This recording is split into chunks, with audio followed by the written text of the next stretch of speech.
Price the Lord. കർത്താവിൻ്റെ അതിപരിശുദ്ധമായ നാമം ഇന്ന് പകൽക്കാലവും വാഴ്ത്തപ്പെടുമാറാകട്ടെ. ഇന്ന് നമ്മൾ സഭായോഗ മധ്യ വായിച്ച തിരുവചന ഭാഗം വിശുദ്ധ മർക്കോസ് എഴുതിയ സുവിശേഷം 1-ാം അധ്യായം 1-15 വരെയുള്ള വാക്യങ്ങളാണ്. കർത്താവായ യേശു ക്രിസ്തു ഈ ഭൂമിയിൽ വരുന്നതിലും ഏകദേശം 400 വർഷം മുൻപാണ് മലാക്കി എന്ന് പറയുന്ന പ്രവാചകൻ പ്രവചനത്തിൽ അവസാന പ്രവാചകനായി പ്രവചിച്ചു വെച്ചതിന് ശേഷം ദൈവശബ്ദങ്ങളൊന്നും പിന്നീട് ഇസ്രായേലിന് കേൾക്കുവാൻ സാധിച്ചില്ല. എന്നാൽ ഏകദേശം 400 വർഷം കഴിഞ്ഞപ്പോൾ കർത്താവായ യേശു ക്രിസ്തു ഈ ഭൂമിയിൽ വന്നു എന്നുള്ളത് നമുക്കറിയാം. അങ്ങനെ കർത്താവിൻ്റെ സുവിശേഷത്തിൻ്റെ ആരംഭം എന്നവണ്ണം ഇവിടെ ഇതാ ദൈവപുത്രനായ യേശു ക്രിസ്തുവിൻ്റെ സുവിശേഷത്തിൻ്റെ ആരംഭം എന്ന് പറഞ്ഞുകൊണ്ട് മർക്കോസ് സുവിശേഷം എഴുതുകയാണ്. അപ്പോൾ തന്നെ നിർത്തിവെച്ചിരിക്കുന്ന മലാക്കി പ്രവാചകൻ എന്താണോ പറഞ്ഞു വെച്ചത് അവിടെ മുതൽ ഇവിടെ ഇതാ നിവൃത്തിയിലേക്ക് കാര്യങ്ങൾ വരുന്നതിനെ കുറിച്ച് ഇവിടെ പറഞ്ഞുകൊണ്ടിരിക്കുകയാണ്. 2-ാം വാക്യത്തിൽ വായിക്കുകയാണ്, ഞാൻ നിനക്ക് മുൻപായി എൻ്റെ ദൂതനെ അയക്കുന്നു, അവൻ നിന്റെ വഴി ഒരുക്കും, കർത്താവിൻ്റെ വഴി ഒരുക്കുവിൻ, അവൻ്റെ പാത നിരപ്പാക്കുവിൻ എന്ന് മരുഭൂമിയിൽ വിളിച്ചു പറയുന്നതിൻ്റെ വാക്ക് എന്നിങ്ങനെ യെശയ്യാ പ്രവാചകന്റെ പുസ്തകത്തിൽ എഴുതിയിരിക്കുന്നത് പോലെ യോഹന്നാൻ വന്ന് മരുഭൂമിയിൽ സ്നാനം കഴിപ്പിച്ചും പാപമോചനത്തിനായുള്ള മാനസാന്തര സ്നാനം പ്രസംഗിച്ചും കൊണ്ടിരുന്നു. യെശയ്യാ പ്രവാചകനും ഇവിടെ സ്നാപക യോഹന്നാന്റെ ജനനത്തെക്കുറിച്ച് പ്രവചിച്ചു വെച്ചിരിക്കുകയാണ്.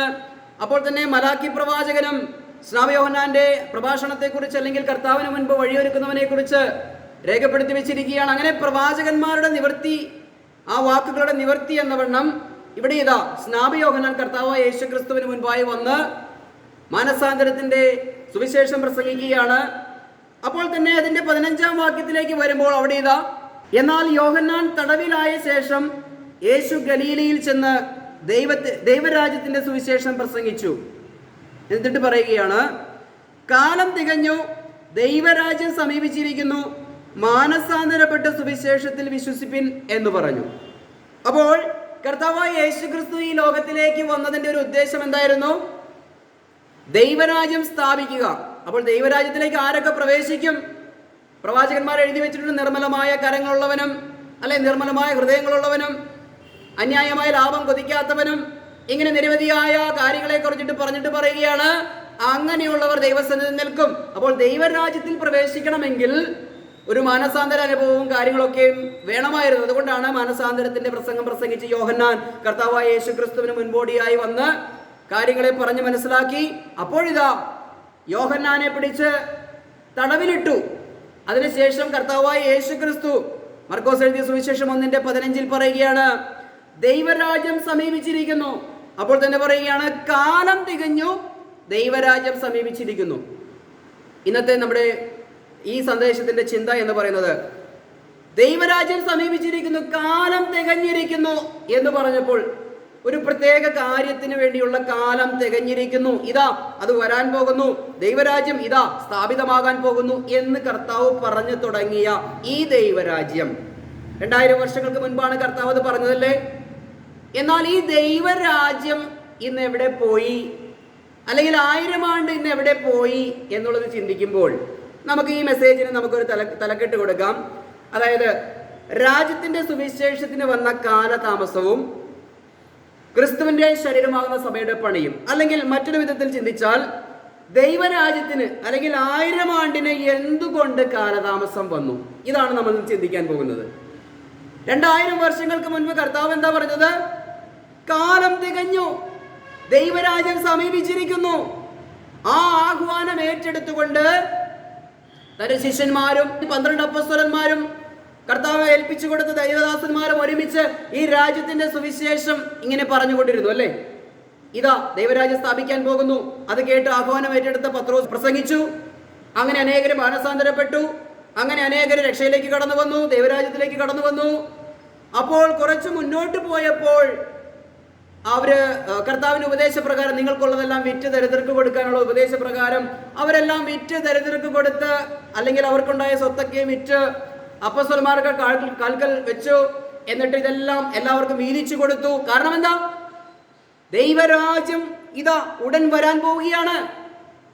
ശിഷ്യന്മാർ വളരെ പ്രത്യാശയിലാണ്, വളരെ ആഗ്രഹത്തിലിരിക്കുകയാണ്.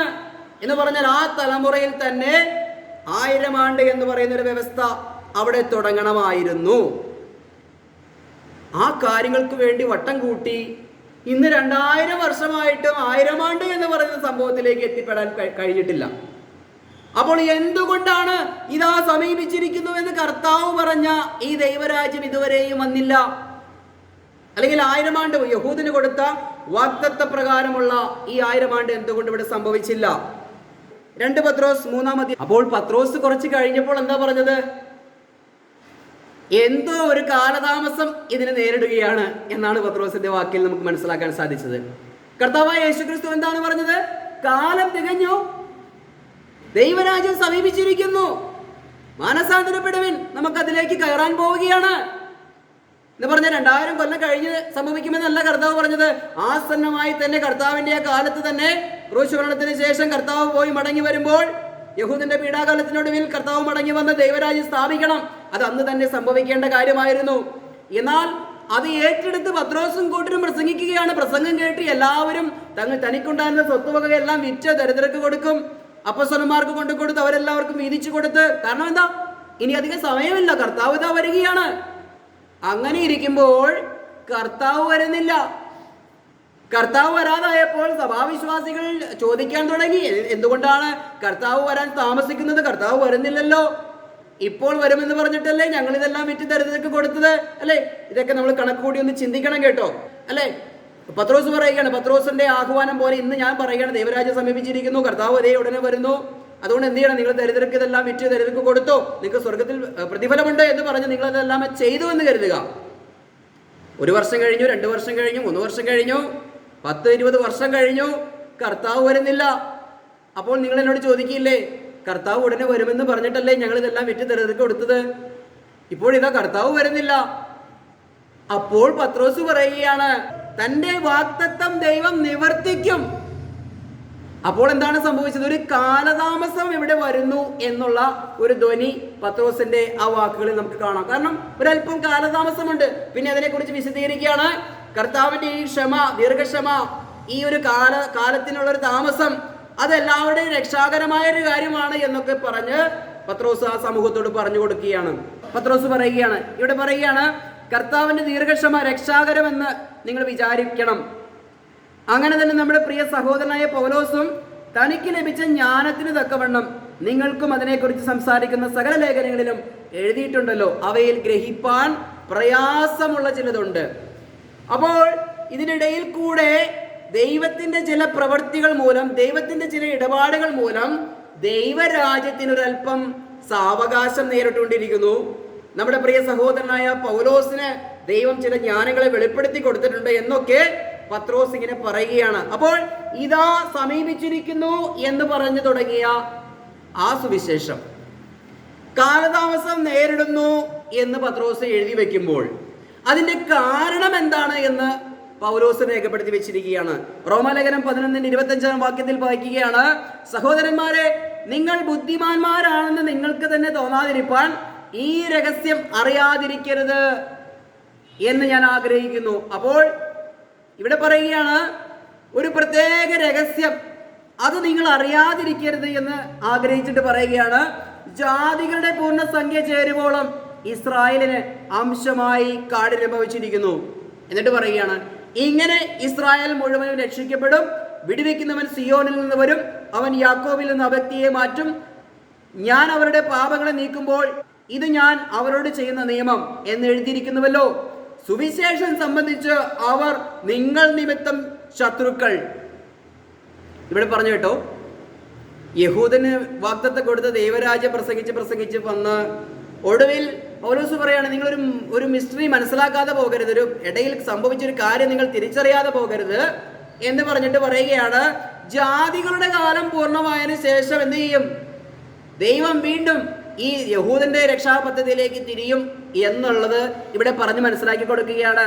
എന്നിട്ട് പറയുകയാണ്, സുവിശേഷം സംബന്ധിച്ച് അവർ നിങ്ങൾ നിമിത്തം ശത്രുക്കൾ. ദൈവരാജ്യ സുവിശേഷം ആർക്കാ കൊടുത്തത്? യഹൂദനാണ് ദൈവം കൊടുത്തത്, അല്ലേ?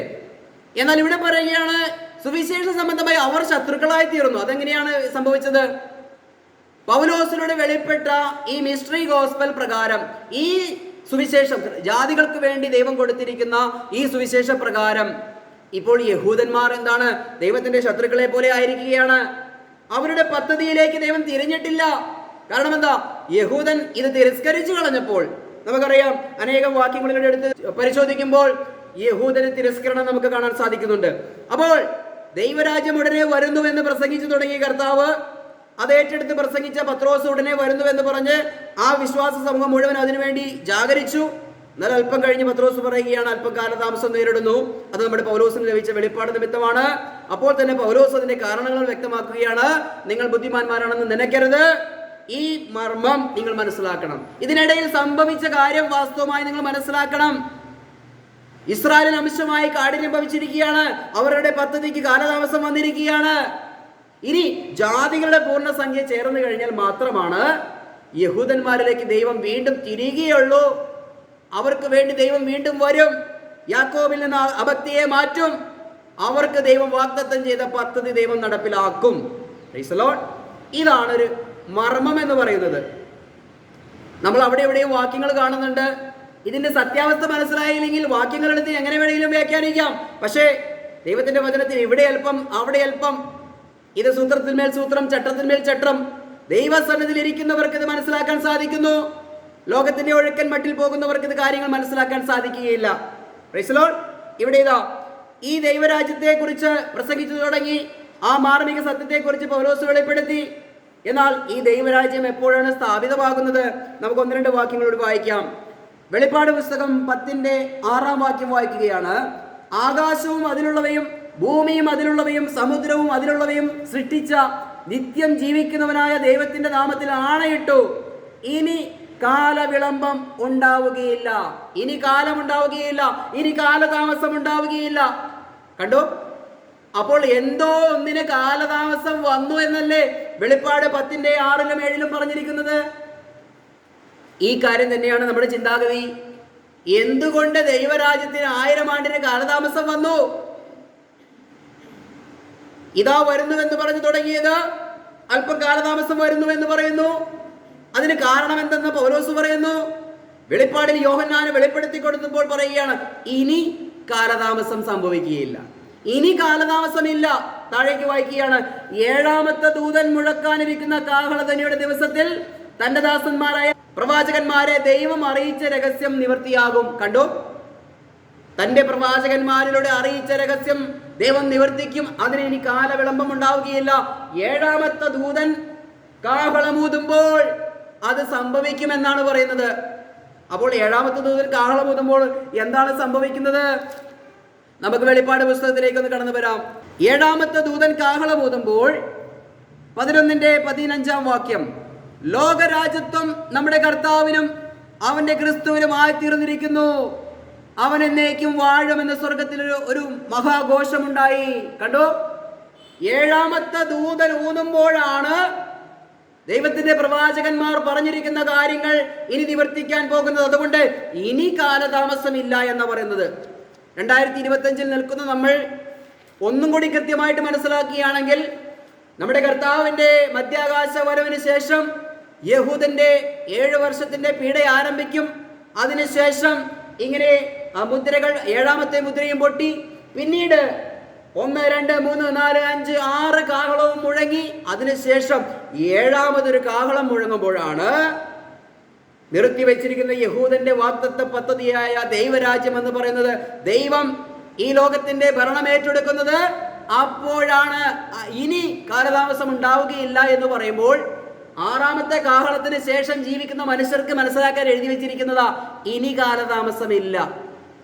ഇന്ന് നമുക്കത് മനസ്സിലാക്കാൻ സാധിക്കുകയാണ്. കാരണം ദൈവം ഈ മുദ്രകളും കാഹളങ്ങളെക്കുറിച്ചും കലശങ്ങളെക്കുറിച്ചും ദൈവം നമുക്ക് മനസ്സിലാക്കി തന്നിരിക്കുകയാണ്. അതുകൊണ്ട് ലോകത്തിന്റെ ഭാവി നമ്മുടെ കൺമുമ്പിൽ ദൈവം ഇങ്ങനെ ചാർട്ട് രൂപത്തിൽ വെളിപ്പെടുത്തി തന്നിരിക്കുകയാണ്. അപ്പോൾ ഇതാ ഉടനെ ദൈവരാജ്യം വരുന്നു എന്ന് പറഞ്ഞ് 2000 വർഷമായിട്ട് വന്നില്ല.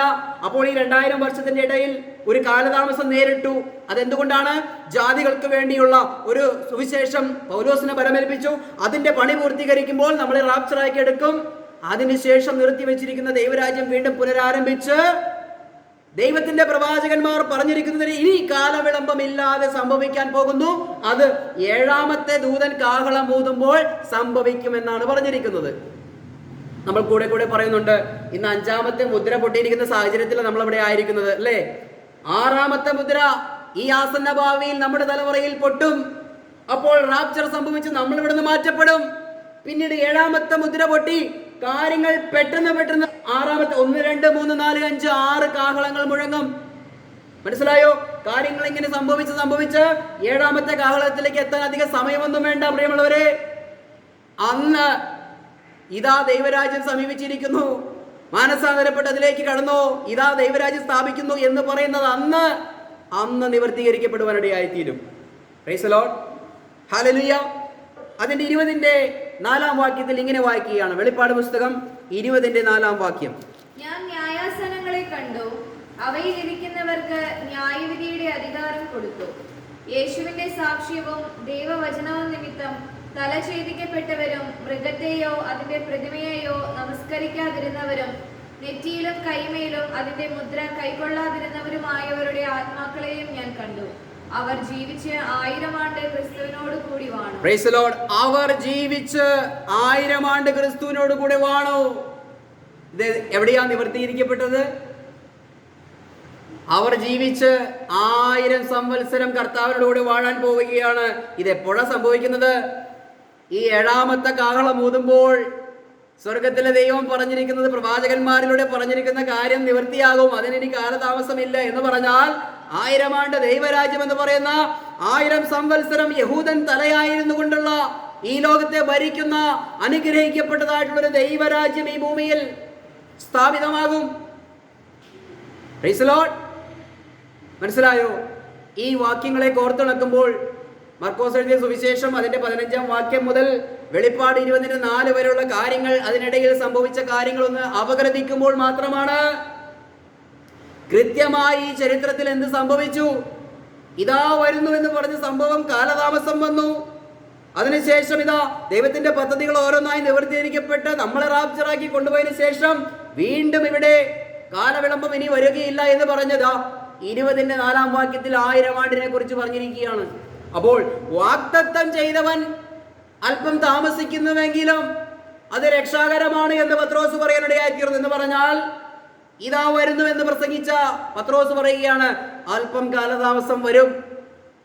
നമ്മുടെ പ്രിയ സഹോദരനായ പൗലോസിന് വെളിപ്പെട്ട ചില സത്യങ്ങൾ മൂലമാണതെന്ന് തിരുവചനത്തിൽ നമുക്ക് മനസ്സിലാക്കാൻ സാധിക്കുകയാണ്.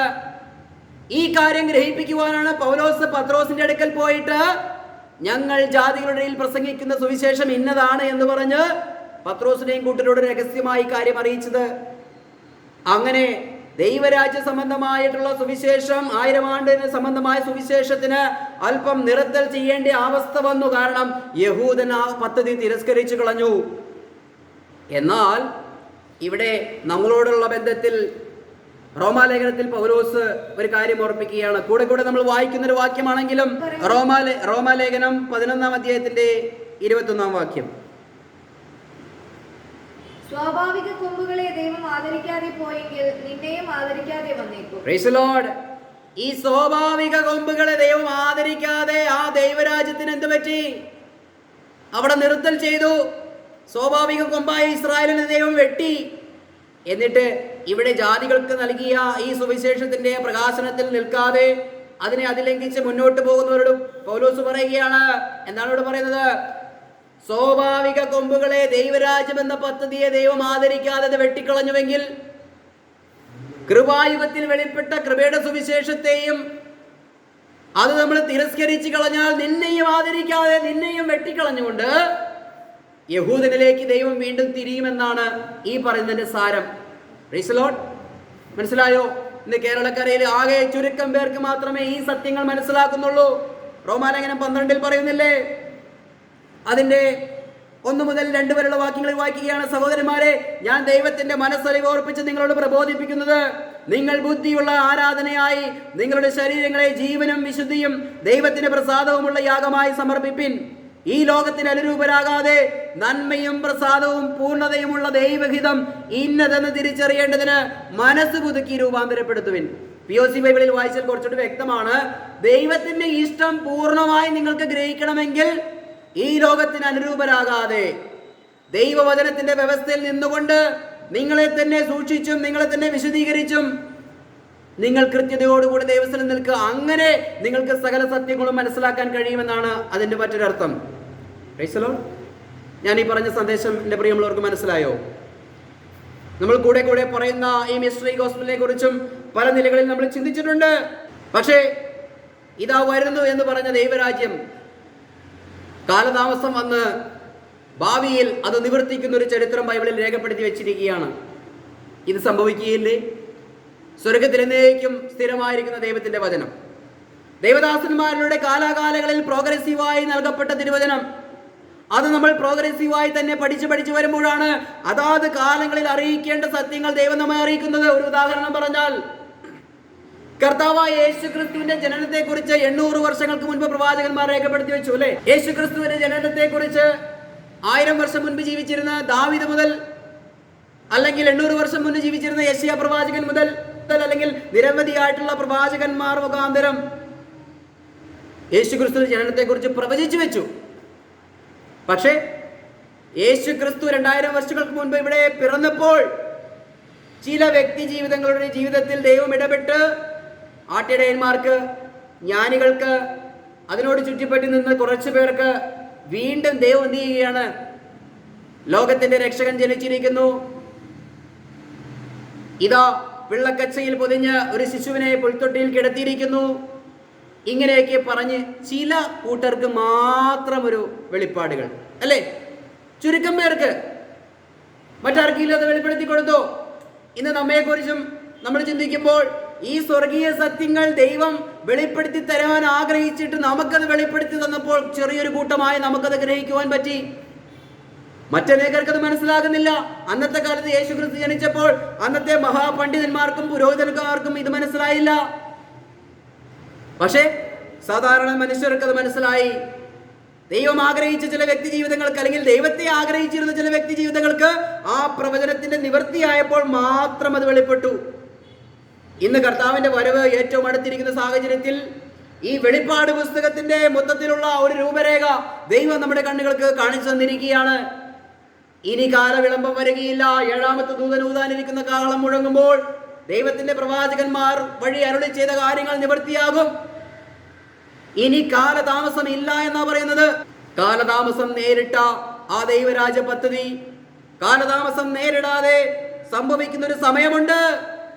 അതിനിടയിൽ 1 കൊരിന്ത്യർ ലേഖനം 2-ാം അധ്യായത്തിന്റെ 7-ാം വാക്യം, ദൈവം ലോക സൃഷ്ടിക്ക് മുൻപേ നമ്മുടെ തേജസ്സിനായി മുൻ നിയമിച്ചതും മറഞ്ഞിരിക്കുന്നതുമായ ദൈവത്തിന്റെ ജ്ഞാനമത്രേ ഞങ്ങൾ മർമ്മമായി ഞങ്ങൾ പ്രസ്താവിക്കുന്നു. കണ്ടോ? ലോക സൃഷ്ടിക്ക് മുൻപേ നമ്മുടെ തേജസ്സിനായി മുൻ നിയമിച്ചതും മറഞ്ഞിരുന്നതുമായ ദൈവത്തിന്റെ ജ്ഞാനമത്രേ ഞങ്ങൾ പ്രസ്താവിക്കുന്നു. അപ്പോൾ ലോകസ്ഥാപനത്തിന് മുൻപേ മറഞ്ഞിരുന്ന ഒരു കാര്യമാണ് ഇപ്പോൾ വെളിപ്പെടുത്തിയത് അല്ലെ? പൗലോസിലൂടെ വെളിപ്പെട്ട സുവിശേഷം. എന്നാൽ വെളിപ്പാടിൽ എന്താ പറഞ്ഞത്? പ്രവാചകന്മാർ മുഖാന്തരം അരുളി ചെയ്ത കാര്യങ്ങൾ ഇനി കാലവിളംബമില്ലാതെ നിവർത്തിക്കാൻ പോകുന്നു. അപ്പോൾ ഈ രണ്ടിന്റെ കാര്യം വ്യത്യാസം മനസ്സിലായോ? ഒന്ന്, അനാദികാലം മുതലേ മറഞ്ഞിരുന്നതിനും മാർമിക സത്യത്തിലൂടെയുള്ള റാപ്ചറിലേക്ക് ഒരു കൂട്ടർ പോകുമ്പോൾ, മറുകൂട്ടർക്ക് ഈ റാപ്ചറിന് ശേഷം പ്രവാചകന്മാരാൽ കൂടെ കൂടെ പറഞ്ഞിരുന്ന ദൈവരാജ്യം എന്ന് പറയുന്ന ആ പദ്ധതി നിറവേറാൻ പോകുന്നു എന്നാ പറയുന്നത്. ഇതിന് രണ്ടിന്റെയും വ്യത്യാസങ്ങൾ മനസ്സിലായോ? Price the Lord. എഫേസ്യ ലേഖനം 1-10 വാക്യത്തിൽ പൗലോസ് ഇങ്ങനെ പറഞ്ഞു, കാലത്തിന്റെ സമ്പൂർണ്ണതയിൽ സ്വർഗത്തിലുള്ളതും ഭൂമിയിലുള്ളതും പിന്നെയും ക്രിസ്തുവിൽ ഒന്നായി ചേരും. റാപ്ചറിൽ എടുക്കപ്പെടുന്ന സ്വർഗത്തിലുള്ള നമ്മളും പ്രവാചകന്മാരുടെ പദ്ധതി അനുസരിച്ചുള്ള ഈ ദൈവരാജ്യ പദ്ധതിയിൽ കടന്ന ഈ യഹൂദനും അല്ലെങ്കിൽ അതിനോട് ചേർന്ന ജനവും, ഭൂമിയിലുള്ള ദൈവത്തിന്റെ മണവാട്ടി സഭയും സ്വർഗത്തിലുള്ള ക്രിസ്തുവിന്റെ ശരീരമാകുന്ന സഭയും, ഇത് രണ്ടും നിത്യതയിൽ പുത്തനാം യെരൂശലേമിൽ ഒന്നിക്കും എന്നാണ് നമുക്ക് കാണാൻ സാധിക്കുന്നത്. ഈ ഒരു അനുഗ്രഹിക്കപ്പെട്ട ദൈവത്തിന്റെ ശക്തിയുടെയും ജ്ഞാനത്തിന്റെയും ദൈവകൃപയുടെയും പദ്ധതി, അതിന്റെ ആഴവും പരപ്പും മനസ്സിലാക്കിയപ്പോഴാണ് ദൈവത്തിന്റെ ധനവും ജ്ഞാനവും ആഴമായ ഈ ദൈവത്തിന്റെ പദ്ധതിയെ കുറിച്ച് പൗലോസ് പറയുന്നത്. ഇത് മനസ്സിലാക്കുവാൻ ദൈവത്തിന്റെ ആത്മാവിനെ നമുക്ക് നൽകിയിരിക്കുകയാണ്. നാമോ ലോകത്തിന്റെ ആത്മാവിനെയല്ല, ദൈവം നമുക്ക് നൽകിയത് അറിവാനായി ദൈവത്തിൽ നിന്നുള്ള ആത്മാവിനെ എത്രയെ പ്രാപിച്ചത്. അപ്പോൾ നമ്മൾ ഈ കാര്യങ്ങൾ എങ്ങനെയാണ് മനസ്സിലാക്കുന്നത്? ലോകത്തിലെ പണ്ഡിതന്മാരുടെ വാക്കുകളിൽ നിന്നല്ല. പ്രിയമുള്ളവരെ, കഴിഞ്ഞ ദിവസം വചനം വായിച്ചുകൊണ്ടിരുന്നപ്പോൾ ഹെരോദ രാജാവ് യേശുക്രിസ്തുവിനെ കുറിച്ച് പറയുകയാണ്, ഇവരിൽ ഇപ്പോൾ പ്രവർത്തിക്കുന്ന ഈ ശക്തി നമ്മൾ പിടിച്ചു കൊന്നുകളഞ്ഞ സ്നാപക യോഹന്നാനില്ലേ, അവൻ ഉയർത്തെഴുന്നേറ്റപ്പോൾ അവന്റെ ആത്മാവ് കയറിയിട്ടാണ് യേശുക്രിസ്തുവിൽ ഇതെല്ലാം സംഭവിക്കുന്നത് എന്നാണ് ലോകത്തിലെ ഒരു രാജാവിന്റെ വിലയിരുത്തൽ. ആ വിലയിരുത്തൽ ശരിയാണോ തെറ്റാണോ? സ്നാപക യോഹന്നാന്റെ ആത്മാവ് കയറിയിട്ടാണോ യേശുക്രിസ്തു അത്ഭുതം ചെയ്തത്? ഇതാണ് ഒരു ലോകത്തിലെ പണ്ഡിതന്റെയും രാജാക്കന്മാരുടെയും നേതാക്കന്മാരുടെയും ചിന്താഗതി. അവർ ഈ പറയുന്നത് സത്യമായിരിക്കുകയില്ല.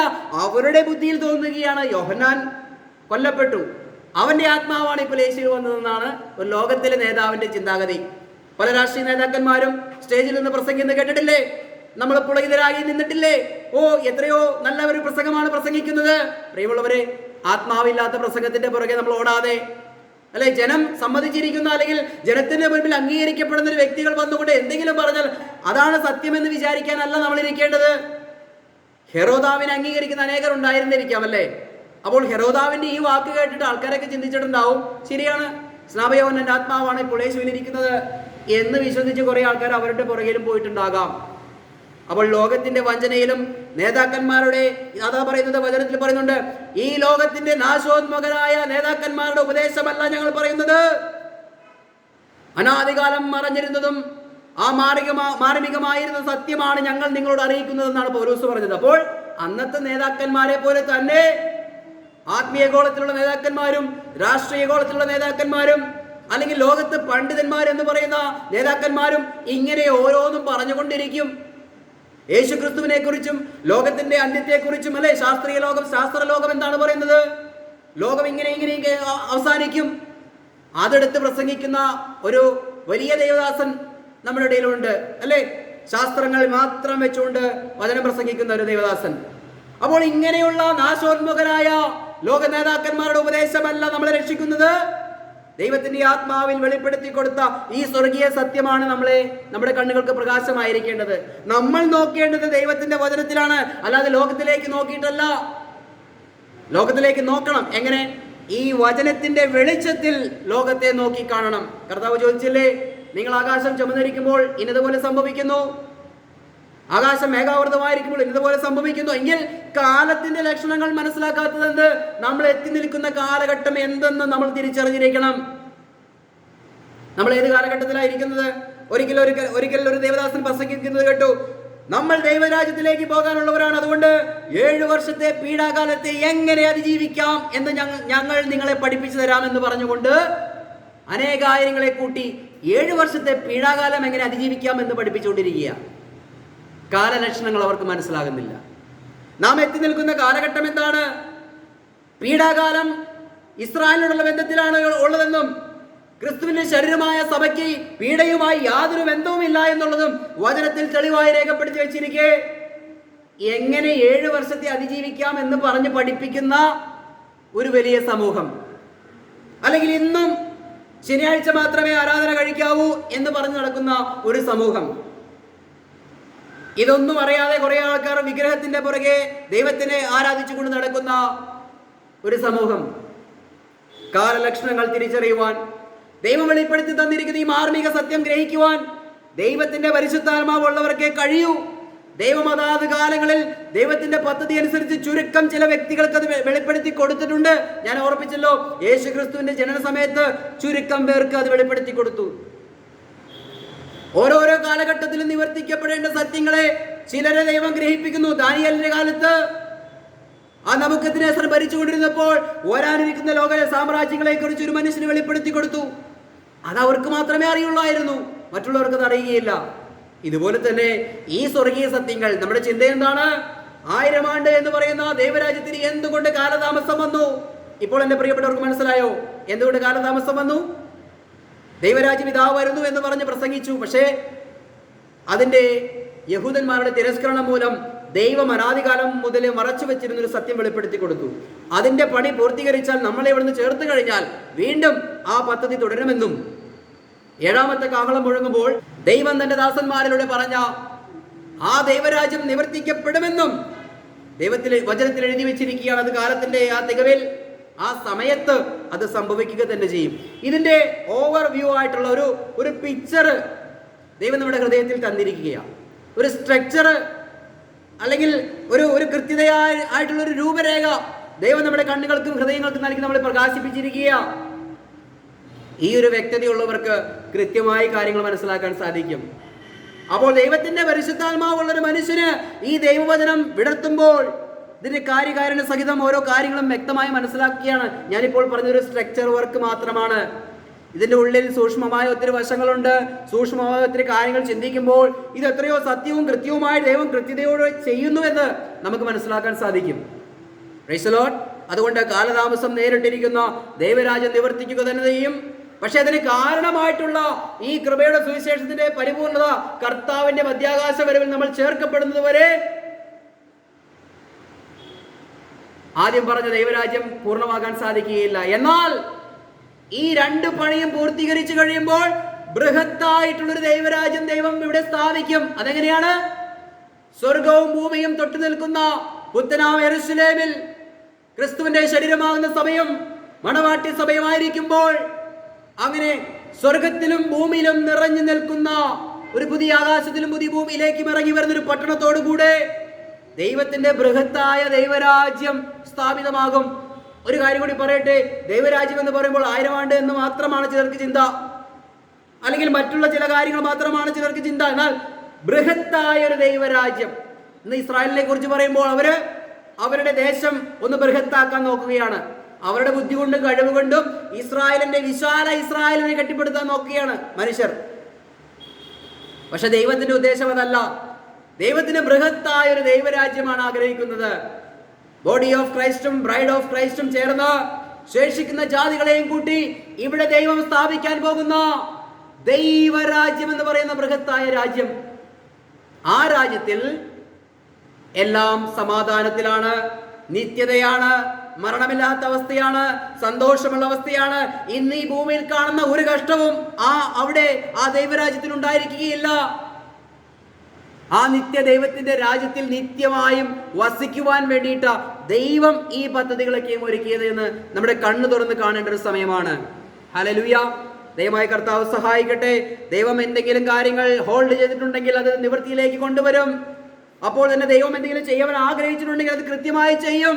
ഇത് നമ്മൾ കണ്ണു തുറന്ന് കണ്ട് ആ ദൈവിക പദ്ധതിക്ക് അനുസൃതമായി നമ്മെ തന്നെ ക്രമീകരിച്ച് നിന്നാൽ നമ്മുടെ കർത്താവിന്റെ വരവിൽ നമ്മൾ എടുക്കപ്പെടും. കൃപയാൽ വിശ്വാസത്താൽ രക്ഷ ഏറ്റെടുത്തവരായ ദൈവമക്കൾ ചേർക്കപ്പെടും. ആ പ്രത്യാശയിൽ നമുക്കായിരിക്കാം. ഈ കാര്യങ്ങൾ സത്യങ്ങൾ ഗ്രഹിച്ച് ദൈവസന്നിധിയിൽ നമ്മൾ ആയിരിക്കുവാൻ ഏറ്റവും ഉത്സാഹമുള്ളവരായിരിക്കാം. എന്റെ ചാരത്തും ദൂരത്തുമായി കേൾക്കുന്ന പ്രിയപ്പെട്ടവരും ഈ സത്യങ്ങൾ മനസ്സിലാക്കി ജീവിക്കുവാൻ സ്വർഗത്തിലെ ദൈവം നിങ്ങളെ അനുഗ്രഹിക്കട്ടെ എന്ന് പറഞ്ഞുകൊണ്ട് എന്റെ വാക്കുകളെ നിർത്തുന്നു. Price the Lord.